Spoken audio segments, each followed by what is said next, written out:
السلام عليكم ورحمة الله وبركاته. الحمد لله الغفور الشكور الحليم الصبور يعلم خائنة الأعين وما تخفي الصدور، وأشهد أن لا إله إلا الله وحده لا شريك له يحيي الموتى ويبعث من في القبور، وأشهد أن سيدنا ونبينا محمدا عبد الله ورسوله الرسول الصبور والنبي الوقور. اللهم صل وسلم على سيدنا وحبيبنا محمد وعلى آله وصحبه دعاة الهدى والنور والتابعين ومن تبعهم بإحسان إلى يوم الدين والنشور. أما بعد فأعوذ بالله من الشيطان الرجيم. بسم الله الرحمن الرحيم. في بيوت أذن الله أن ترفع ويذكر فيها اسمه يسبح له فيها بالغدو والآصال رجال। আল্লাহ তাআলা ইরশাদ করেন, সেসব ঘরে যেগুলোকে সমুন্নত রাখতে আল্লাহ তাআলা হুকুম করেছেন, আল্লাহ তাআলা নির্দেশ করেছেন এবং তাতে আল্লাহর নাম উচ্চারণ করা হবে, সেখানে আল্লাহর তাসবিহ, পবিত্রতা, মাহাত্ম্য ঘোষণা করা হয়। সকাল সন্ধ্যায় মাহাত্ম্য ঘোষণা করে একদল পুরুষ বিন ইমরানের এই মসজিদে আয়োজিত আজকের এই পবিত্র মাহফিলে উপস্থিত সম্মানিত প্রাণপ্রিয় আমার মুসল্লি ভাইরা, সূরাতু আন-নূর থেকে একটি মাত্র আয়াত 36 নম্বর আয়াত তেলাওয়াত করে সহজ সরল বাংলা অনুবাদ উপস্থাপন করলাম। এই আয়াতের শেষাংশ সম্পর্কে আমরা আলোচনা করব, যেখানে আল্লাহ তাআলা মসজিদ সম্পর্কে আলোচনা করেছেন। মসজিদে জামায়াতের সাথে নামাজ আদায় করা, সালাত আদায় করা, মসজিদে শুধু আল্লাহর প্রশংসা করা, আল্লাহর জিকির করা, আল্লাহর নাম স্মরণ করা, এই বিষয়গুলো নিয়ে আমরা আলোচনা উপস্থাপন করব ইনশাআল্লাহ। প্রিয় ভাইরা, আল্লাহ তাআলা ইরশাদ করেন, ফি বুয়ুতিন আযিনাল্লাহু আন তুরফা, এই সকল ঘরে, আল্লাহর ঘরে, মসজিদে আল্লাহ তাআলা নির্দেশ করেছেন, হুকুম করেছেন, আন তুরফা, মসজিদগুলোকে সম্মান করতে হবে। এমন কাজ করা যাবে না, এমন কথা বলা যাবে না যার মাধ্যমে মসজিদের সম্মান নষ্ট হয়। কারণ মসজিদ কার ঘর? আল্লাহর ঘর। মসজিদকে একদিকে সম্মান করতে হবে, অন্যদিকে ওয়ায়ুযকার ফীহা ইসমুহু, আল্লাহ তাআলা বলেন মসজিদের মধ্যে শুধু আল্লাহর নাম নিতে হবে, শুধু আল্লাহর নাম উচ্চারণ করতে হবে, শুধু আল্লাহর জিকির করতে হবে। এই মসজিদে বসে বসে কোনো বাবা জানের, দাদা জানের কোনো গুণগান করা যাবে না, কোনো নেতা নেত্রীর প্রশংসা করা যাবে না। আল্লাহ তাআলা বলেন এই মসজিদ আমার, মসজিদ নির্মাণ করা হয়েছে আমার জন্য। হতে পারে তুমি দান করেছো, তুমি খরচ করেছো, নির্মাণ করেছো, তোমার নাম নেয়ার জন্য নয়। وأن المساجد لله فلا تدعوا مع الله أحدا, নিশ্চয় এই মসজিদগুলো হচ্ছে আল্লাহর, অতএব মসজিদগুলোতে আল্লাহ তাআলা ছাড়া অন্য কারো পূজা করা যাবে না, অন্য কারো ইবাদত করা যাবে না, অন্য কাউকে ডাকা যাবে না, অন্য কারো নিকট প্রার্থনা করা যাবে না। ইবাদত শুধু আল্লাহর করতে হবে, আর সেই ইবাদতটা শুধু আল্লাহর সন্তুষ্টির জন্য করতে হবে। আপনি ইবাদত করছেন আল্লাহর, আপনি ইবাদত করছেন আল্লাহর মসজিদে এসে, কিন্তু মানুষকে দেখানোর জন্য, তাহলে হবে? ইবাদত আল্লাহর করবেন আল্লাহর জন্য, ইবাদত আল্লাহর করবেন আল্লাহর সন্তুষ্টি পাওয়ার জন্য, এই জন্য মসজিদ। কোরআনে কারিমে আল্লাহ তাআলা ইরশাদ করেন, ওয়া আকিমু ওয়ুজুহাকুম ইনদা কুল্লি মাসজিদিন ওয়াদউহু মুখলিসিনা লাহুদ্দীন, মসজিদে নিষ্ঠার সাথে মুখটি আল্লাহর দিকে করে শুধু আল্লাহর ইবাদত করবে, ইখলাসের সাথে, শুধু আল্লাহর কাছ থেকে সওয়াব পুরস্কার পাওয়ার আশায়। এর জন্য এই মসজিদ নির্মাণ করা হয়েছে। ওয়ায়ুযকার ফীহা ইসমুহু, মসজিদে শুধু আল্লাহর ইসম, আল্লাহর নাম নেওয়া হবে, শুধু আল্লাহর প্রশংসা করা হবে, শুধু আল্লাহর হামদ করা হবে, শুধু আল্লাহর ইবাদত করা হবে। মসজিদে যদি আল্লাহর নাম নিতে বারণ করা হয়, মসজিদে যদি আল্লাহর দ্বীনের আলোচনা করতে নিষেধ করা হয়, মসজিদে যদি আল্লাহর প্রশংসা করতে মানা করা হয়, এর চেয়ে বড় আর কোনো অপরাধ হতে পারে না। এটি হচ্ছে কাফির মুশরিকদের চরিত্র। তারা হক কথা মসজিদে বলতে দিত না, তাওহীদের পক্ষে আওয়াজ তারা মসজিদে উঠাতে দিত না। আল্লাহ তাআলা বলেন এর চেয়ে বড় জালিম আর কে হতে পারে? ওয়ামান আযলামু মিম্মান মানা'a মাসাজিদাল্লাহি আন ইউযকারা ফীহা ইসমুহু ওয়া সা'a ফী খারাবিহা। এই ব্যক্তির চেয়ে বড় জালিম কে হতে পারে যে আল্লাহর মসজিদে আল্লাহর নাম নিতে বাধা সৃষ্টি করে। মিম্মাম মানা করে মাসাজিদ আল্লাহ, আল্লাহর মসজিদে আই ইউযকারা ফীহা ইসমুহু, মসজিদে আল্লাহর নাম নিতে, আল্লাহর বড়ত্ব, শ্রেষ্ঠত্ব, মাহাত্ম্য ঘোষণা করতে, আল্লাহর সার্বভৌমত্ব ঘোষণা করতে, জিকির করতে মানা করে। এর চেয়ে বড় জালিম কি হতে পারে? ওয়াসাআ ফী খারাবিহা, মসজিদ খারাপ করে, মসজিদের সম্মানহানি করে, মসজিদে দ্বীনি পরিবেশ চালু করতে দেয় না। এর চেয়ে বড় জালিম কি হতে পারে? ইউযকারা ফীহা ইসমুহু, মসজিদের মধ্যে আল্লাহর ইসম জিকির হবে, আল্লাহর নাম উচ্চারিত হবে, শুধু আল্লাহর ইবাদত করা হবে। প্রত্যেকটি আমল মসজিদে সেখানে আল্লাহর নাম, সেই আযানের মধ্যে আল্লাহর নাম, আল্লাহু আকবার আল্লাহু আকবার, আল্লাহর নাম উচ্চারণ হচ্ছে। আশহাদু আল্লা ইলাহা ইল্লাল্লাহ, আল্লাহর নাম উচ্চারিত হচ্ছে। আযানের শেষে লা ইলাহা ইল্লাল্লাহ, সেখানেও আল্লাহর নাম রয়েছে, আল্লাহর নাম উচ্চারণ করা হয়। আবার আযানের পাশাপাশি মসজিদের মধ্যে তিলাওয়াত, আযানের মধ্যে আল্লাহর নাম ওয়ুযকারা ফীহা ইসমুহু, আবার তিলাওয়াতের মধ্যে কার নাম? আয়াতে আয়াতে, পৃষ্ঠায় পৃষ্ঠায় আল্লাহর নাম উচ্চারণ করা হয়। আবার মসজিদের মধ্যে জিকির করা হবে, সুবহানাল্লাহ, আলহামদুলিল্লাহ, লা ইলাহা ইল্লাল্লাহ, আল্লাহু আকবার সহ যত আযকার রয়েছে মসজিদে বসে বসে জিকির করবে। কার নাম উচ্চারণ করা হবে? আল্লাহর নাম। তাহলে আযানের মধ্যে আল্লাহর নাম জিকির, তিলাওয়াতের মধ্যে আল্লাহর নাম নেওয়া হচ্ছে, জিকিরের মধ্যে আল্লাহর নাম নেওয়া হচ্ছে। মসজিদের মধ্যে দাওয়াতি কাজ হবে, দ্বীনি আলোচনা হবে, মাহফিল হবে, খুতবা হবে, দার্স হবে, বক্তব্য হবে, সব জায়গায় আল্লাহর নাম। তালিমের ব্যবস্থা হবে, কোরআন ক্লাস হবে, ইতিকাফ হবে, নামাজ হবে। মসজিদের মধ্যে এমন একটি পরিবেশ হতে হবে সেখানে শুধু আল্লাহর বড়ত্ব, আল্লাহর মাহাত্ম্য, আল্লাহর ইবাদত করা হবে। মসজিদের মধ্যে যখন ইমানদার ব্যক্তি প্রবেশ করবে সেখান থেকে আল্লাহর নাম শুরু। মসজিদে ঢোকার সময় সুন্নত হচ্ছে ডান পা দিয়ে ঢুকবে, আর ঢোকার সময় জিকির করতে হবে। সহিহ বুখারীতে এসেছে রাসূল সাল্লাল্লাহু আলাইহি ওয়াসাল্লাম মসজিদে প্রবেশ করার সময় এই জিকির করতে নির্দেশ করেছেন, আউযু বিল্লাহিল আযীম ওয়া বিওয়াজহিল কারীম ওয়া সুলতানিহিল কাদীম মিনাশ শাইতানির রাজীম। এই জিকিরটি আমাদের অনেকের মুখস্থ নেই। মসজিদে ঢোকার সময় এই জিকিরটি করতে হয়, আউযু বিল্লাহিল আযীম ওয়া বিওয়াজহিল কারীম ওয়া সুলতানিহিল কাদীম মিনাশ শাইতানির রাজীম। মসজিদে ডান পা দিয়ে যখন বান্দা ঢোকার সময় এই জিকির করে তখন শয়তান বলে, হাফিযা মিন্নি সাইরিল ইয়াউম, এই বান্দা, এই ইমানদার ব্যক্তি, আমি শয়তান থেকে পুরো দিন এর জন্য সে বেঁচে গেল। এই দোয়া বলার পাশাপাশি আরেক দোয়া করতে হয় যেটি আমাদের প্রায় সকলের মুখস্থ। সহিহ মুসলিম এসেছে, ক্বালা রাসূলুল্লাহ সাল্লাল্লাহু আলাইহি ওয়াসাল্লাম, ইযা দাখালা আহাদুকুমুল মাসজিদা ফালিয়াকুল আল্লাহুম্মা ইফতাহ লি আবওয়াবা রাহমাতিক। মসজিদে প্রবেশ করার সময় তোমরা এই দোয়া পড়বে, হে আল্লাহ তোমার রহমতের দরজাগুলো আমার সামনে খুলে দাও। আল্লাহুম্মা, হে আল্লাহ, ইফতাহ, ইফতাহ মানে খুলে দাও, উন্মুক্ত করো, ওপেন করো, লি আমার জন্য, আবওয়াবা দরজাসমূহ, রাহমাতিক আপনার রহমতে। আপনি রহমতের জায়গায় আসছেন যেখানে আল্লাহর রহমত রয়েছে, সবাই রহমত দ্বারা ধন্য হচ্ছে। আমি যদি বঞ্চিত হয়ে যাই, এজন্য আল্লাহর নিকট চাইতে হবে, আল্লাহ আমি রহমতের নিকট যাচ্ছি রহমত পাওয়ার জন্য, রহমতের আশায়, প্রত্যাশায়, আকাঙ্ক্ষায় রহমত পাবো, আপনি আমার জন্য রহমতের দ্বারা উন্মুক্ত করে দেন। আবার বের হওয়ার সময় রহমত থেকে আপনি বের হচ্ছেন ফজলের দিকে, ফজল মানে আল্লাহর অনুগ্রহ, আপনি রিজিক তালাশ করবেন, দুনিয়ার দিকে যাচ্ছেন, এই জন্য মসজিদ থেকে বের হওয়ার সময় বলতে হয়, আল্লাহুম্মা ইন্নী আসআলুকা মিন ফাদলিক, হে আল্লাহ আমি এখন আপনার ফজল চাচ্ছি, হালাল রিজিক চাচ্ছি। মসজিদে এসে আল্লাহর নিকট চাইবেন, ময়দানে গিয়ে বিচরণ করবেন, আল্লাহ তাআলা আপনার জন্য রহমত এবং ফজল এর দ্বারগুলো উন্মুক্ত করে দিবেন। তাহলে মসজিদের মধ্যে ওয়ায়ুযকারা ফীহা ইসমুহু, আল্লাহর নাম উচ্চারণ করতে হবে।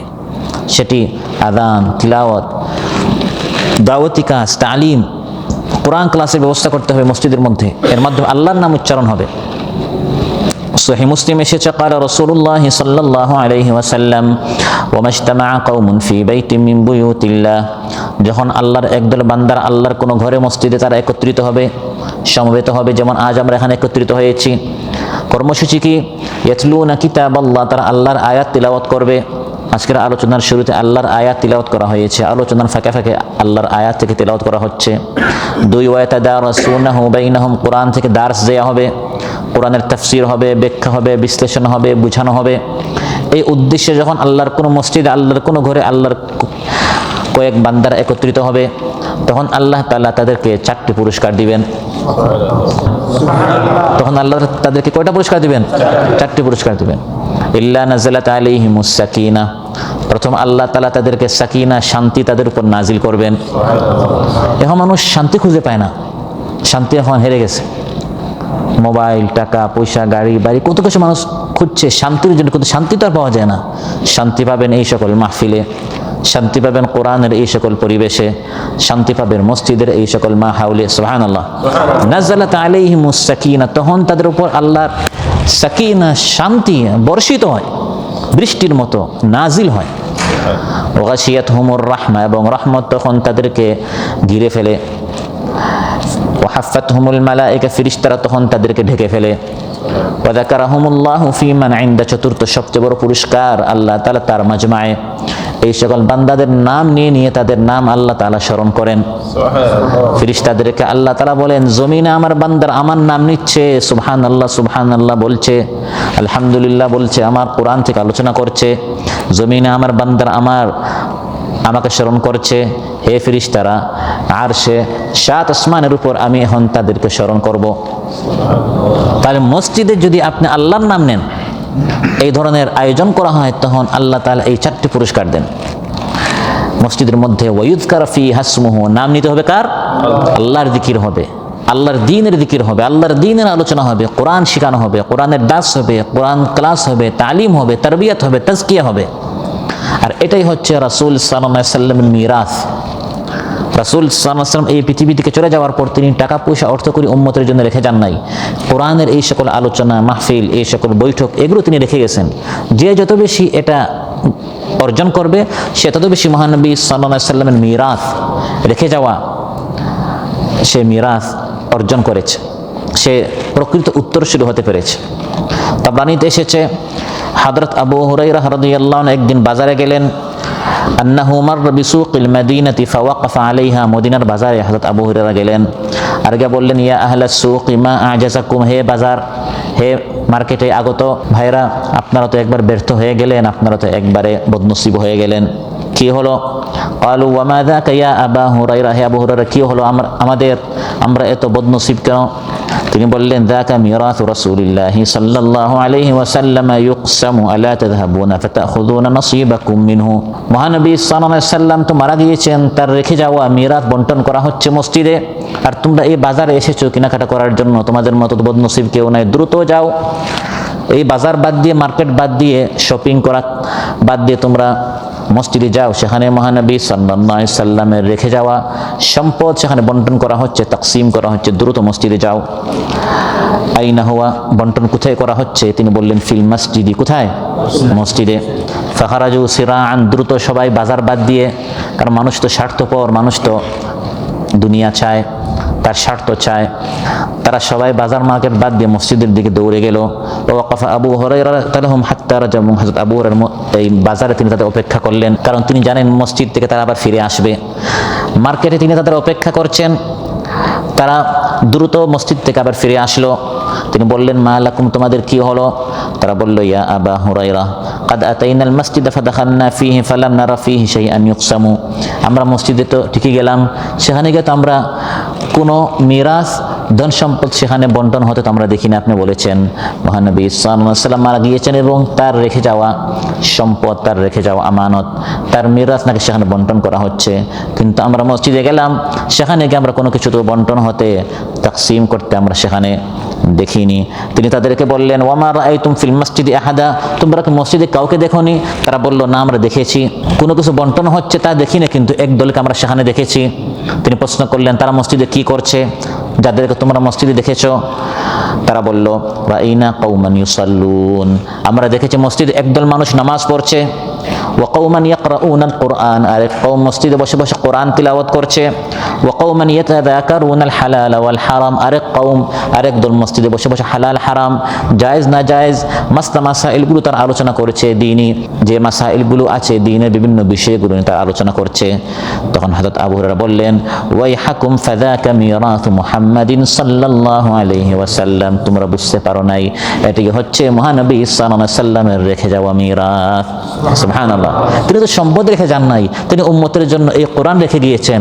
মসজিদে বসে বসে তারা তিলাওয়াত করছে, আলোচনা করছে, জিকির করছে, আল্লাহ নাম উচ্চারণ করছে, এটি হচ্ছে মহানবী সাল্লাল্লাহু আলাইহি ওয়াসাল্লামের মিরাথ, এটি তিনি দুনিয়াবাসীর জন্য, ইমানদারদের জন্য রেখে গিয়েছেন।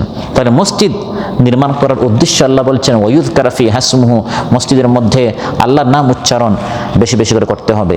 আর ইউসাব্বিহু লাহু ফিহা বিল গুদুওয়ি ওয়াল আসালি রিজাল, ইমানদারেরা যাদের অন্তর ঈমান এবং হিদায়াতের আলোকে উদ্ভাসিত, তারা সকাল সন্ধ্যা মসজিদে আল্লাহর সন্তুষ্টি লাভের জন্য নামাজ আদায় করে এবং আল্লাহর ইবাদত করে। আল্লাহ ইমানদারদের গুণ বলছেন যে ইমানদারেরা ইউসাব্বিহু লাহু, তারা আল্লাহর তাসবিহ পাঠ করে, তাফসীরে এসেছে অর্থাৎ নামাজ আদায় করে, ফিহা মসজিদের মধ্যে, ইমানদারেরা মসজিদে এসে বিল গুদুওয়ি ওয়াল আসাল, সকাল সন্ধ্যা নামাজ আদায় করে। কোনো নামাজ হচ্ছে সকালে বা দিনে, কোনো নামাজ হচ্ছে রাতে, ফজর, যোহর, আসর, মাগরিব, ইশা ইমানদারেরা আদায় করে রুমে, ঘরে নাকি মসজিদে? মসজিদে। ইউসাব্বিহু লাহু ফিহা বিল গুদুওয়ি ওয়াল আসাল, সকাল সন্ধ্যা ইমানদারেরা মসজিদকে আবাদ রাখে নামাজের মাধ্যমে। সকাল সন্ধ্যা মসজিদে কি নামাজ আমরা আদায় করি? কোন ধরনের নামাজ আমরা আদায় করি? প্রথম হচ্ছে তাহিয়াতুল মসজিদ, যেটাকে দুখুলুল মসজিদ বলা হয়।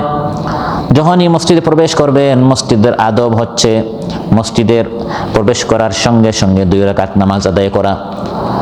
সহিহ বুখারী এবং সহিহ মুসলিমে এসেছে, ক্বালা রাসূলুল্লাহ সাল্লাল্লাহু আলাইহি ওয়াসাল্লাম, ইযা দাখালা আহাদুকুমুল মাসজিদ ফালা ইয়াজলিস হাত্তা ইয়ারকা রাকাতাইন, তোমাদের মধ্যে কেউ যখন মসজিদে প্রবেশ করবে 2 রাকাত নামাজ না পড়ে সে যেন না বসে, আগে 2 রাকাত নামাজ পড়বেন তারপর বসবেন। এটি হচ্ছে মসজিদে, এটাকে তাহিয়াতুল মসজিদ, দুখুলুল মসজিদ বলা হয়। তার মসজিদে সকাল সন্ধ্যা নামাজ এর একটি নামাজ হচ্ছে দুখুলুল মসজিদ। আর সবচেয়ে গুরুত্বপূর্ণ সকাল সন্ধ্যা মসজিদের নামাজ হচ্ছে 5 ওয়াক্ত নামাজ। 5 ওয়াক্ত নামাজ, ফরজ নামাজগুলো আদায় করতে হবে মসজিদে। মসজিদ তো নির্মাণ করাই হয়েছে নামাজের জন্য। আপনি যদি আপনার নামাজটি অফিসে পড়ে ফেলেন, সাইটে পড়ে ফেলেন, বাজার মার্কেট ঘরে রুমে পড়ে ফেলেন, তাহলে এই মসজিদ নির্মাণ করার দরকারটা কি ছিল? এত টাকা দিয়ে মসজিদ বানানোর আর ইমাম মুয়াজ্জিন পরিচ্ছন্ন কর্মী রাখার কোনো দরকার ছিল? এই আয়োজন করার কোনো প্রয়োজন ছিল? যদি প্রত্যেকে তার ঘরে রুমে একান্তে একা একই নামাজ পড়ে ফেলে, তাহলে এই মসজিদের দরকারটা কি? মসজিদ বানানোর উদ্দেশ্য হচ্ছে ইউসাব্বিহু লাহু ফিহা বিল গুদুওয়ি ওয়াল আসাল, সকাল সন্ধ্যা আল্লাহর প্রিয় বান্দারা মসজিদে এসে তারা নামাজ আদায় করবে, অর্থাৎ ফরজ নামাজ। আর যারা মসজিদে এসে নামাজ আদায় করবে না, রাহমাতুল লিল আলামিন সাইয়্যিদুল মুরসালিন রাসূলুল্লাহ সাল্লাল্লাহু আলাইহি ওয়াসাল্লাম দয়ার সাগর হওয়া সত্ত্বেও তিনি অত্যন্ত কোমল এবং নরম দিলওয়ালা ছিলেন। কিন্তু যারা নামাজ পড়ে কিন্তু মসজিদে নয়, একা একই ঘরে নামাজ আদায় করে, তিনি রাহমাতুল লিল আলামিন দয়ার নবী হওয়া সত্ত্বেও এদের ক্ষেত্রে তিনি অত্যন্ত কঠোর ছিলেন, তিনি অত্যন্ত শক্ত ছিলেন। তিনি বলেছেন, আমার ইচ্ছে করে আমি তাদেরকে জ্বালিয়ে দিই। চিন্তা করেন, আগুন দিয়ে তিনি তাদেরকে জ্বালিয়ে দিতে চাচ্ছেন, যারা ঘরের মহব্বতে, ব্যবসার মহব্বতে, টাকা পয়সার মহব্বতে, দুনিয়ার মহব্বতে সাইট ত্যাগ করতে পারে না, অফিস ত্যাগ করতে পারে না, রুম ত্যাগ করতে পারে না, মসজিদ পর্যন্ত আসতে পারে না। বুখারী এবং মুসলিমের বিশুদ্ধ বর্ণনা, ক্বালা রাসূলুল্লাহ সাল্লাল্লাহু আলাইহি ওয়াসাল্লাম, ওয়াল্লাযী নাফসি বিয়াদিহি, সে সত্তার কসম যার হাতে আমার প্রাণ, লাকাদ হামামতু আন আমুরা বিহাতাবিন ফায়ুহতাতাব, আমি নবীর ইচ্ছা করে আমি একজনকে বলবো কিছু লাকড়ি একত্রিত করতে, তারপর আগুন জ্বালাতে, সুম্মা আমুরা বিসসালাতি ফায়ুআযানা লাহা, তারপর আরেকজনকে হুকুম করব তিনি যেন নামাজের আযান দেন, সুম্মা আমুরা রাজুলান ফায়উম্মান নাস, আরেকজনকে আমি বলবো তিনি যেন নামাজের ইমামতি করেন, নামাজ শুরু হোক। তারপর সুম্মা উখালিফা ইলা রিজালিন ফাউহাররিকা আলাইহিম বুয়ুতাহুম, একদিকে লাকড়ি দিয়ে আগুন জ্বালাবো, অন্যদিকে আযান হবে, কামত হবে, জামাত শুরু হবে। ওই লাকড়ি আগুন দিয়ে আমার ইচ্ছে করে আযানের ধ্বনি শোনার পর জামাত শুরু হয়েছে এই কথা শোনার পর যারা ঘরে নামাজ আদায় করে আমি চাচ্ছি তাদের ঘর যেন এই লাকড়ি দিয়ে আমি এই আগুন দিয়ে যেন আমি জ্বালিয়ে দেই। দয়ার নবী সাল্লাল্লাহু আলাইহি সাল্লাম যারা বেনামাজি তাদের ক্ষেত্রে নয়, এই লোকেরা কি নামাজি হওয়া সত্ত্বেও তিনি তাদের ক্ষেত্রে অত্যন্ত শক্ত, কারণ তারা তাদের মন মতো পড়ছে। তাদের মন বলছে রুমে, সাইটে, অফিসে, দোকানে পড়ে ফেলছে। রাসূল সাল্লাল্লাহু আলাইহি সাল্লামের মন মতো তিনি যেরকম চাচ্ছেন সেরকম তারা আদায় করে নাই। একজন অন্ধ সাহাবীকেও মহানবী সাল্লাল্লাহু আলাইহি সাল্লাম মসজিদে না আসতে তিনি তাকে অব্যাহতি দেন নাই, তোমার আসতে হবে না। তিনি অব্যাহতি চেয়েছেন, উযর পেশ করেছেন, আমি দৃষ্টিহীন, আমার চোখ নেই, আমার দৃষ্টি নেই, আমি দেখতে পাই না। মহানবী সাল্লাল্লাহু আলাইহি সাল্লাম তাকে অব্যাহতি দেন নাই, ছুটিয়ে দেন নাই, যে সমস্যা নাই তুমি তোমার ঘরে পড়িও, এই কথা তিনি তাকে বলেন নাই। সহিহ মুসলিমে এসেছে একজন অন্ধ সাহাবী রাসূল সাল্লাল্লাহু আলাইহি সাল্লামের নিকট এসে বললেন, ইয়া রাসূলুল্লাহ, আমি একজন অন্ধ, মসজিদ থেকে আমি অনেক দূর থাকি, মসজিদে আসতে রাস্তায় অনেক সাপ বিচ্ছু আছে, ওয়ালাইসা লি কাঈদুন ইয়াকুদুনি, মসজিদ পর্যন্ত আনার মতো আমার কেউ নেই, আমি যে কারো হাত ধরে আসবো এরকম কেউ, আবার আমি দৃষ্টিহীন, রাস্তায় অনেক কাঁটা আছে, সাপ বিচ্ছু আছে, তো আমার তো একটা উযর আছে, আমি কি ঘরে নামাজ আদায় করতে পারবো? মসজিদে না আসার আমার কি অনুমতি আছে? মহানবী সাল্লাল্লাহু আলাইহি ওয়াসাল্লাম ইরশাদ করলেন, হাল তাসমাউন নিদা বিস-সালাহ, আযানের ধ্বনি, সালাতের যে ডাক দেয়া হয়, আহ্বান করা হয়, হাইয়া আলাস-সালাহ, নামাজের দিকে আসো, ওই ধ্বনি কি তোমার কানে যায়? তিনি বললেন, নাম, সেই ধ্বনি আমি শুনি। মহানবী সাল্লাল্লাহু আলাইহি ওয়াসাল্লাম ইরশাদ করেন, ফাআজিব, তাহলে জবাব দিবে, এখানে এসে উপস্থিত হবে, হাজির হবে। দৃষ্টিহীন সাহাবীকে অনুমতি দেয়া হয় নাই। অপর বর্ণনায় তাসমাউ হাইয়া আলাস-সালাহ হাইয়া আলাল ফালাহ ফাহাইয়া আলা, আসো নামাজের দিকে, আসো কল্যাণের দিকে, এই ধ্বনি তুমি কি শুনো? তাহলে এসে উপস্থিত হয়ে তোমাকে হাজির হতে হবে। সহিহ মুসলিমে এসেছে হযরত ইবনে মাসউদ রাদিয়াল্লাহু আনহু বলেন, মান সাররাহু আন ইয়ালকাল্লাহ তাআলা গাদান মুসলিমান ফালইউহাফিজ আলা হাউলাইস সালাওয়াতি হাইথু ইউনাদা বিহিন্না, তোমাদের মধ্যে যে কাল কিয়ামতের দিন আল্লাহর সামনে খাঁটি ঈমানদার হিসাবে উপস্থিত হতে চায়, আমরা কি সবাই চাই কিনা? হযরত ইবনে মাসউদ বলেন, তোমাদের মধ্যে যদি কেউ চায় মুনাফিক হিসাবে নয়, বরং খাঁটি মুত্তাকি পরহেজগার হিসাবে আল্লাহর সামনে হাজির হতে চায়, উপস্থিত হতে চায়, তাহলে তার সর্বপ্রথম করণীয় হচ্ছে এই 5 ওয়াক্ত নামাজ এর হেফাজত করতে হবে। হাইথু ইউনাদা বিহিন্না, যেখান থেকে ডাক দেয়া হয় সেখানে হাজির হয়ে। নামাজের ডাক দেয়া হয়, আযান দেয়া হয় রুমে, ঘরে, সাইটে, মসজিদে। হাইথু ইউনাদা বিহিন্না, যেখান থেকে ডাক দেয়া হয় সেখানে এসে হাজির হতে হবে। যেখান থেকে আযানের ধ্বনি সেখানে এসে কি করতে হবে? হাজির হতে হবে। ওয়ালাউ আন্নাকুম সাল্লাইতুম ফি বুয়ুতিকুম কামা ইউসাল্লি হাযাল মুতাখাল্লিফু ফি বাইতিহি লাতারাকতুম সুন্নাত নাবিয়িকুম, অমুক ব্যক্তি তমুক ব্যক্তি নামাজ যেরকম জামাত বাদ দিয়ে, জামাতে উপস্থিত না হয়ে, মসজিদে উপস্থিত না হয়ে তারা যেরকম ঘরে নামাজ পড়ছে, তোমরা যদি তোমাদের বাড়িতে, ঘরে, রুমে যদি তোমরা সালাত আদায় করে ফেলো, তাহলে অবশ্যই তোমরা তোমাদের নবীর সুন্নত ত্যাগ করেছো। নবীর সুন্নত ঘরে ঘরে নয়, রুমে রুমে নয়, বরং 5 ওয়াক্ত নামাজ রাসূল সাল্লাল্লাহু আলাইহি ওয়াসাল্লাম যিনি আমাদের নামাজ শিখিয়েছেন, তিনি বলেছেন, সাল্লু কামা রাআইতুমুনি উসাল্লি, আমার মতো নামাজ পড়ো, আমাকে যেরকম নামাজ পড়তে দেখেছো। তিনি তার রুমে বসে বসে, কক্ষে বসে বসে, কামরায় বসে বসে নামাজ পড়েন নাই। তার নামাজের পদ্ধতি হচ্ছে জামাতের সাথে মসজিদে এসে তিনি নামাজ আমাদেরকে শিখিয়েছেন। এরকম না পড়লে ইবনে মাসউদ বলেন যে তোমরা তোমাদের নবীর সুন্নাত, তরিকা, পদ্ধতি তোমরা ত্যাগ করেছো। ওয়ালাকাদ রাআইতুনা ওয়া মা ইয়াতাখাল্লাফু আনহা ইল্লা মুনাফিকুন মা'লুমুন নিফাক, রাসূল সাল্লাল্লাহু আলাইহি সাল্লামের জামানায় যার মুনাফিকি সর্বজনবিদিত, এমন মুনাফিক ছাড়া কেউ জামাতে সালাত আদায় করা ছেড়ে দিত না। সবাই চিনে এই লোকটা মুনাফিক, সে ছাড়া বাকি সবাই জামাতে শরীক হতো আল্লাহ নবীর জামানায়। এখন অনেক মুত্তাকি পরহেজগাররা পর্যন্ত বলে, আচ্ছা আযানটা মাত্র হয়েছে, একামত হোক, একামতের পরে বলে আচ্ছা নামাজটা শুরু হোক, দোকানটা এখনো বন্ধ করে না। আচ্ছা নামাজ শুরু হয়েছে, 2-1 রাকাত, শেষের রাকাত তো ধরলে হবে, করতে করতে জামাত শেষ হয়ে যায়, তারপরে এসে একা পরে, এসে দেখে মসজিদ বন্ধ, পরে গিয়া রুমে পড়তে হয়। আর সেই যুগে সবাই তো আসতো, সাধারণ মুনাফিকরাও আসতো, মার্কা মারা মুনাফিক সবাই চেনে, এরা দেরি করতো। সাহাবীরা কীরকম জামাতে শরিক হতেন, মসজিদে শরিক হতেন? অনেকে অসুস্থ ছিলেন, হাঁটতে পারেন না, চলতে পারেন না, দৃষ্টিহীন ছিলেন, অসুস্থ ছিলেন, তারা কীরকম আসতেন? ওয়ালাকাদ কানা আর-রাজুলু ইউতা বিহি ইউহাদা বাইনা আর-রাজুলাইনি হাত্তা ইউকামা ফিস-সাফ। রাসূল সাল্লাল্লাহু আলাইহি সাল্লামের জামানায় এমন ব্যক্তি মসজিদে জামাতে উপস্থিত হয়ে নামাজ আদায় করত, যাকে দুইজন মানুষের কাঁধে ভর দিয়ে এসে সালাতের কাতারে দাঁড় করানো হতো। চলতে পারে না, অসুস্থ, দাঁড়াতে পারছে না, দুইজনের কাঁধে হাত দিয়ে ভর দিয়ে তাকে এসে কাতারে কি করানো হতো? দাঁড় করানো হতো। তারপরেও সে রুমে নামাজ পড়তো না, বাসায় বাড়িতে তারা নামাজ পড়তেন না, তারা এসে জামাতে হাজির হতেন, মসজিদে হাজির হতেন। 5 ওয়াক্ত নামাজ আমরা মসজিদে জামাতের সাথে পড়বো তো ইনশাআল্লাহ। যদি আমরা প্রত্যেক নামাজ ইউসাব্বিহু লাহু ফিহা বিল গুদুবি ওয়াল আসাল, সকাল সন্ধ্যা 5 ওয়াক্ত নামাজ যদি আমরা জামাতের সাথে মসজিদে আদায় করি, লাভটা কি হবে? প্রথম লাভ হচ্ছে আপনি ঈমানের সার্টিফিকেট পাবেন, সুবহানাল্লাহ। সাক্ষী দেওয়া হচ্ছে আপনি একজন ঈমানদার। তিরমিজিতে এসেছে, قال رسول الله صلى الله عليه وسلم إذا رأيتم الرجل يعتاد المساجد فاشهدوا له بالإيمان। যখন তোমরা দেখবে কোন ব্যক্তি সব সময় মসজিদে আসা যাওয়া করে, তোমরা সাক্ষী দিবে, সার্টিফিকেট দিয়ে দিবে এই লোকটা ঈমানদার, সুবহানাল্লাহ। এক ব্যক্তি 5 ওয়াক্ত নামাজ মসজিদে আসে, আর দেখার দরকার নাই, এই লোকটা যে ঈমানদার এটাই হচ্ছে তার প্রমাণ, এটাই হচ্ছে তার দলিল। তারপর মহানবী সাল্লাল্লাহু আলাইহি ওয়াসাল্লাম এই আয়াত তিলাওয়াত করেছেন, ইন্নামা ইয়া'মুরু মাসাজিদাল্লাহি মান আমানা বিল্লাহি ওয়াল ইয়াউমিল আখির من آمن بالله واليوم الآخر وأقام الصلاة وآتى الزكاة ولم يخش إلا الله فعسى أولئك أن يكونوا من المهتدين। আল্লাহর ঘর মসজিদ তো তারাই আবাদ করে যাদের আল্লাহ এবং পরকালের উপর ঈমান আছে, আল্লাহ ছাড়া কাউকে ভয় করে না, তারাই তো মসজিদকে আবাদ করবে।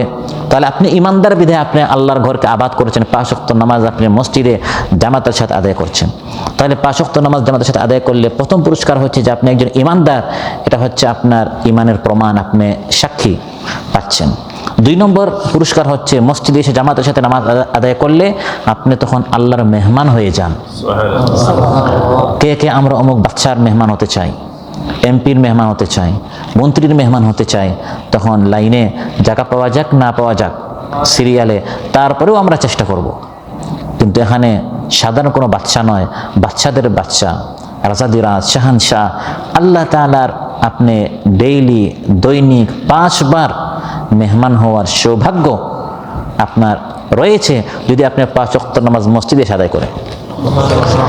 বুখারী ও মুসলিমে এসেছে, قال رسول الله صلى الله عليه وسلم من غدا إلى المسجد أو راح أعد الله له في الجنة نزلا كلما غدا أو راح। যে ব্যক্তি সকালে বা সন্ধ্যা মসজিদে এসে হাজির হয়, যখন এসে মসজিদে আসবে সকালে হোক বা সন্ধ্যায় হোক, সেই সকালে বা সেই সন্ধ্যায় আল্লাহ তাআলা তার জন্য মেহমানদারি তৈরি করে রাখেন। সে মেহমানদারি কি?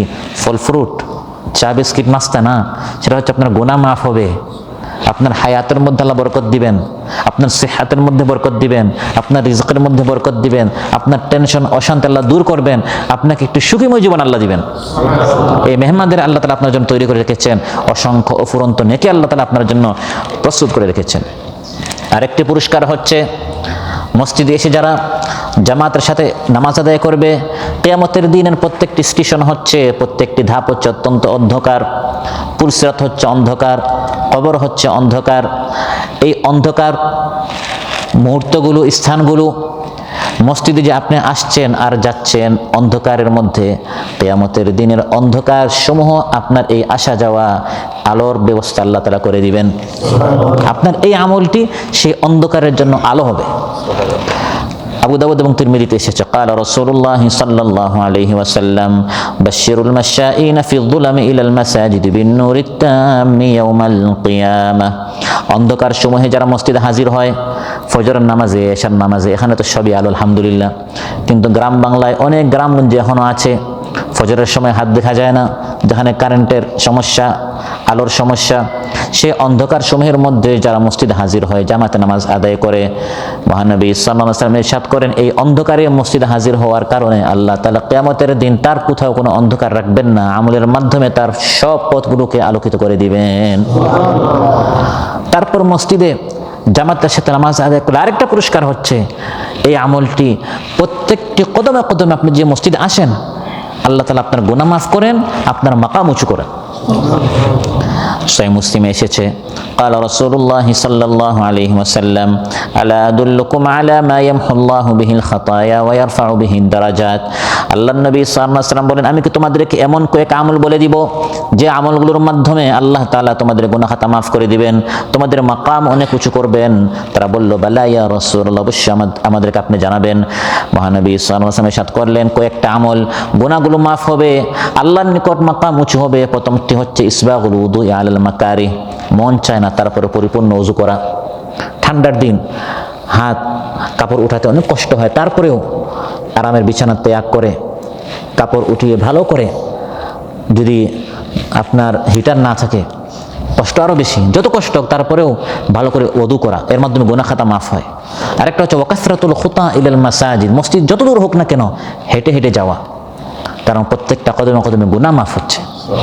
ওয়ান্তিযারুস সালাতি বা'দাস সালাহ, এক নামাজের পর আরেক নামাজের অপেক্ষা করা, এই তিনটা আমল, ওযু, হেঁটে হেঁটে মসজিদে যাওয়া, এক নামাজের পর আরেক নামাজের অপেক্ষা করা, ফাযালিকুমুর রিবাত ফাযালিকুমুর রিবাত, এর মাধ্যমে আল্লাহ তাআলা গুনাহ খাতাগুলো মাফ করে ইমানদার বান্দার মাকামগুলো আল্লাহ তাআলা উঁচু করে দেন।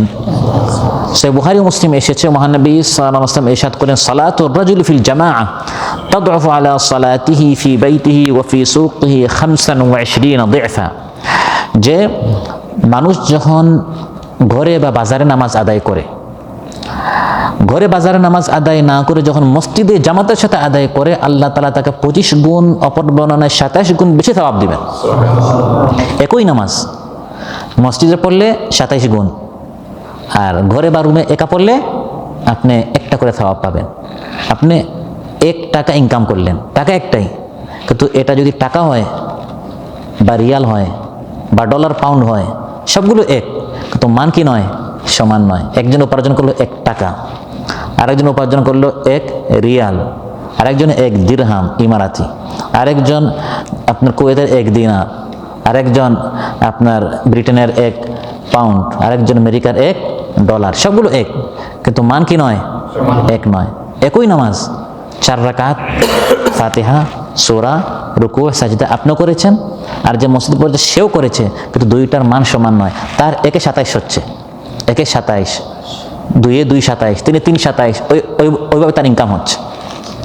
কাতারে যে ইনকাম করেছে 1 রিয়াল, তার এক রিয়ালে 33 হয়ে যাচ্ছে, 1 রিয়ালে 33। এখানেও কাজ 1 ঘন্টা, দেশেও কাজ 1 ঘন্টা, কিন্তু ওখানে 1 ঘন্টায় ফর এক্সাম্পল যদি সে 1 টাকা পায়, এই একই ঘন্টা শ্রম এখানে দিয়ে সে কত পাচ্ছে, 33 করে পাচ্ছে। এটা আমরা বুঝি কিনা? এগুলো ভালো করে বুঝি, কারণ এগুলো হচ্ছে দুনিয়ার ইনকাম। আর রাসূল সাল্লাল্লাহু আলাইহি ওয়াসাল্লাম বলছেন, একই নামাজ মসজিদে পড়লে, জামাতে পড়লে আপনি 1-এ 27 করে পাচ্ছেন, আরেক বর্ণনা 25 করে পাচ্ছেন, আর রুমে, ঘরে, সাইটে, অফিস একা পড়লেন 1 করে পাচ্ছেন। وذلك أنه إذا توضأ فأحسن وضوءه ثم خرج إلى المسجد لا يخرجه إلا الصلاة لم يخطو خطوة إلا رفع له بها درجة। ইমানদার ব্যক্তি যখন ঘর থেকে বের হয়, ভালো করে ওযু করে, ঘর থেকে শুধু নামাজের জন্য বের হয়েছে, আর কোনো উদ্দেশ্য নাই, শুধু নামাজের জন্য বের হয়েছে, ঘর রুম অনেক দূর, তারপরও কষ্ট করে গরমের মধ্যে, ঠান্ডার মধ্যে সে আসছে শুধু নামাজের জন্য, প্রত্যেকটা কদমে কদমে ইল্লা রুফিআ লাহু বিহা দারাজা, জান্নাতে তার মাকাম উঁচু হতে থাকে। ওয়া হাত্তা আনহু বিহা খাতিআ, দেখতে, শুনতে, ঘুরতে ফিরতে কত গুনাহ হয়, এই গুনাহগুলো মাফ হতে থাকে, গুনাহগুলো ঝরতে থাকে। ফাইদা সাল্লা লাম তাজালিল মালাইকা তুসাল্লি আলাইহি মা দামা ফি মুসাল্লা, মসজিদে এসে যখন সে নামাজ আদায় করে, যতক্ষণ পর্যন্ত নামাজের জায়গায় সে বসা থাকে, ফেরেশতারা তার জন্য দোয়া করতে থাকে। আমরা যে আলিম ওলামাদের বলি একটু আমার জন্য দোয়া করিয়েন, এই আলিম ওলামাদের দোয়া 100% কিন্তু কি নাই, গ্যারান্টি নাই, কিন্তু কবুল হওয়ার সম্ভাবনা বেশি। আমরা আশাবাদী, কারণ তারা সবসময় আল্লাহকে ডাকেন, আল্লাহর কাছাকাছি থাকেন, আল্লাহ এবং আল্লাহর দিনের কথাবার্তা বলেন, ওই আশা নিয়ে আমরা তাদের নিকট যাই, কিন্তু 100% কি নাই, গ্যারান্টি নেই। আপনি যদি মসজিদে নামাজ আদায় করেন, আপনার জন্য এমন এক সৃষ্টি দোয়া করবে যাদের দোয়া কবুল হয়, এটা 100% গ্যারান্টি। তারা হচ্ছে আল্লাহর মালায়েকা, কারণ ফেরেশতাদের কোনো গুনাহ নেই, মাসুম, নিষ্পাপ, বেগুনাহ ফেরেশতাদেরকে আল্লাহ আপনার পিছনে লাগিয়ে দিবেন, কারণ আপনি মসজিদে এসেছেন আল্লাহকে খুশি করার জন্য, জামাতে নামাজ আদায় করার জন্য। যতক্ষণ বসে থাকবেন ফেরেশতা দোয়া করেন, আল্লাহুম্মা সাল্লি আলাইহি, আল্লাহুম্মা গফির লাহু, আল্লাহুম্মা আরহামহু। হে আল্লাহ, এই বান্দার উপর দয়া করো, তার গুনাহগুলো মাফ করো, তার মাকাম উঁচু করো।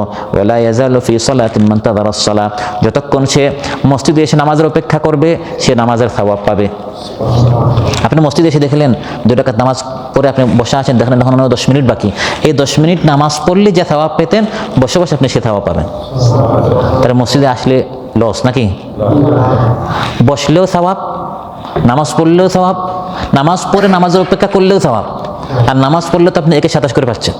আর হাঁটলেও সওয়াব, কদমে কদমে আপনার গুনাহ হচ্ছে, আপনার গুনাহ মাফ হচ্ছে, মাকাম উঁচু হচ্ছে।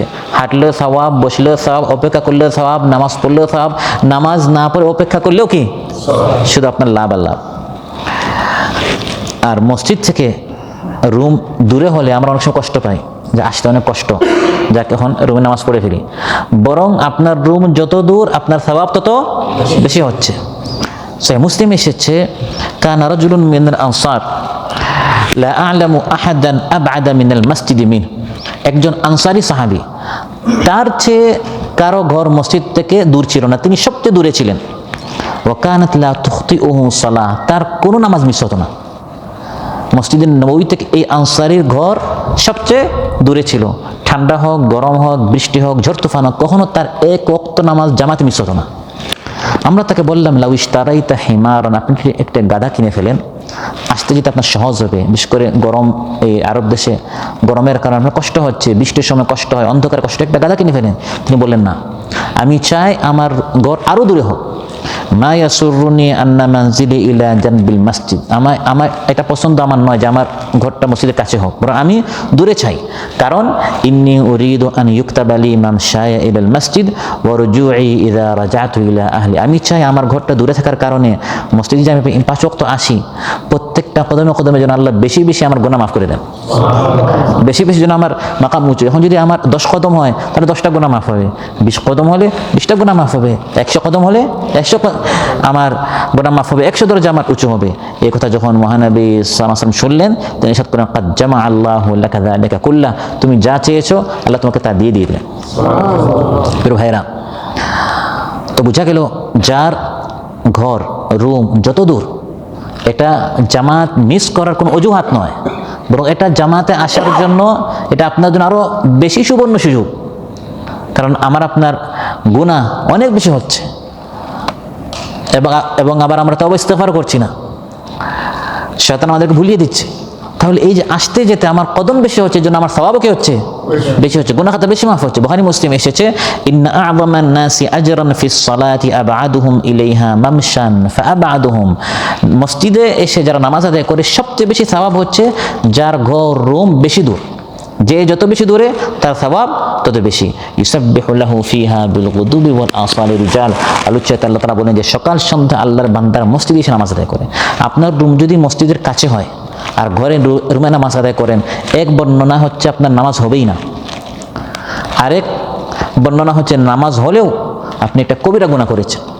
নামাজ পড়ে সওয়াব হবে, কিন্তু জামাত ত্যাগ করার কারণে আপনার একটা কি হয়েছে, কবিরা গুনাহ হয়েছে। নামাজ পড়া যেমন ফরজ, ওয়াক্ত মতো পড়া আরেক ফরজ, জামাতে পড়া একদল উলামা কিরামদের নিকট এটা হচ্ছে আরেক ফরজ।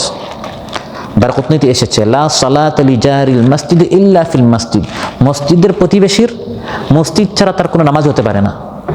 প্রতিবেশী বলতে একবারে লাগানো হওয়া কোনো শর্ত নয়, আশেপাশে। আর বর্তমান এই আপনার দেশে তো দূর বলতে কিছু নেই, আপনার কতটুকু দূর, রাস্তাঘাট সব পাকা, সব সময় লাইটের ব্যবস্থা আছে, কত সুন্দর ব্যবস্থা। বরং মসজিদগুলো আমাদের রুম থেকে, আমাদের ঘর থেকে আরো কত উন্নত মানের। এমনি তো আপনার আল্লাহর নিকট অনেক প্রিয়, সেটা তো আছে, কিন্তু দুনিয়ার যে আসবাবপত্র এবং ফার্নিচারের দিক দিয়ে, এসির দিক দিয়ে, আপনার কার্পেটের দিক দিয়ে মসজিদ আপনার কত আরামের। এর জন্য মসজিদে এসে প্রত্যেকটা নামাজ আমাদের আদায় করতে হবে, আর সেটা চেষ্টা করতে হবে প্রথম সফে, সবসময় সবার শেষের রাকাত পেলে সালামটা পেলেই হলো, না হলে আমরা আরেক জামাত করে নিব, এই মন মানসিকতা ত্যাগ করতে হবে। বুখারী মুসলিম এসেছে, মহানবী সাল্লাল্লাহু আলাইহি ওয়াসাল্লাম ইরশাদ করেন, লাউ ইয়া'লামুন নাসু মা ফিন নিদাই ওয়াস সাফিল আউয়াল সুম্মা লাম ইয়াজিদু ইল্লা আন ইস্তাহিমু আলাইহি লাস্তাহামু, এই প্রথম সফ এবং আযানের সওয়াব কত বেশি মানুষ জানলে সবাই এমন চেষ্টা করত যে প্রয়োজনে লটারি করতে হতো। যে ভাই এখানে তো জায়গা হয় 30 জনের, আপনার 50 জন চেষ্টা করতেছেন, আচ্ছা আমরা এখন লটারি করি, এই ফজরে এই 30 জনকে, জোহরে বাকি যারা আছে তাদেরকে দেওয়া হবে। কিন্তু আমরা তো বুঝি না, আমরা আরও আরেকজনকে ঠেলে দিই না। প্রত্যেককে চেষ্টা করতে হবে যে প্রথম সফে এসে হাজির হওয়ার জন্য। এভাবে যদি সবসময় আমাদের অন্তর অলব মসজিদের সাথে লেগে থাকে, বিল গুদুব ওয়াল আসার, সকাল সন্ধ্যা, ফজরের পর জোহর, জোহরের পর আসর, আসরের পর মাগরিব, মাগরিবের পর এশা, এশার পর শেষ নাকি ফজর, এশার পর আপনাকে অ্যালার্ম এভাবে লাগাতে হবে যাতে করে ফজরটা এসে মসজিদে। আমাদের আরেকটা বদ অভ্যাস, এগুলো আরবদের কম, আমাদের দেশগুলোর বেশি। অ্যালার্ম লাগায় এমন এক সময় যাতে করে সে জামাত একদিকে শুরু হবে, সে সুন্নত পড়বে আরেকদিকে, যাতে করে ওই ইমামের সাথে শেষ সালামটা পেলেই হলো। ইমামও নামাজ পড়ছে আর পিছন দিয়ে আপনি কি পড়ে, অথচ মানুষ ইরশাদ করেন ইযা উকিমাতিস সালাহ ফালা সালাতা ইল্লাল মাকতুবা। জামাত যখন শুরু হয়ে যায় তখন জামাতের নামাজ ছাড়া অন্য কোনো নামাজ হতে পারে না। কোনো বর্ণনা পাওয়া যায় আমাদের দেশের উলামা ইকরাম যে মাসালা বলেন যে নামাজ হয়, এটা হচ্ছে এমার্জেন্সি, এক্সেপশনাল মাসালা। এক্সেপশনাল মাসালা এবং সবসময় মাসালা এক নয়। আপনার সারা জীবন একবার হয়ে যেতে পারে যে আপনি দেরি করে ফেলছেন, তখন আপনি দ্রুত এসে যদি আপনি মনে করেন যে জামাতটি আপনি পেয়ে ফেলবেন, তখন আমাদের দেশের মাসালা অনুযায়ী কোনো উলামা ইকরাম বলেন যে আপনি নামাজটা দ্রুত শেষ করে এসে এখানে নামাজে আপনি শামিল হয়ে যেতে পারেন। যদিও এই দেশের উলামা ইকরাম বলেন যে সেটাও আপনি করতে পারবেন না, যাকে এটা ইখতিলাফি মাসালা, কিন্তু এটা আপনার অভ্যাসে পরিণত করা যাবে না যে এই বিষয়ে সবাই একমত। যে আপনি প্রতিদিন অ্যালার্ম লাগাইতেছেন এমন এক সিস্টেমে যাতে করে আপনার জামাতটাও মিস না হয়, আপনার সুন্নতটাও মিস না হয়। আপনি মসজিদে আসলেন, একামত হলো, আবার আপনি পিছনে নামাজ পড়লেন, এটা মহানবী সাল্লাল্লাহু আলাইহি ওয়াসাল্লামের দেখানো কোনো পদ্ধতি নয়। এটা আপনি শয়তানের মতো, নিজের মন মতো, নিজের মনকে খুশি করার জন্য, ঘুমটাকে পুরা করার জন্য এই পদ্ধতিতে আপনি নামাজ পড়েছেন।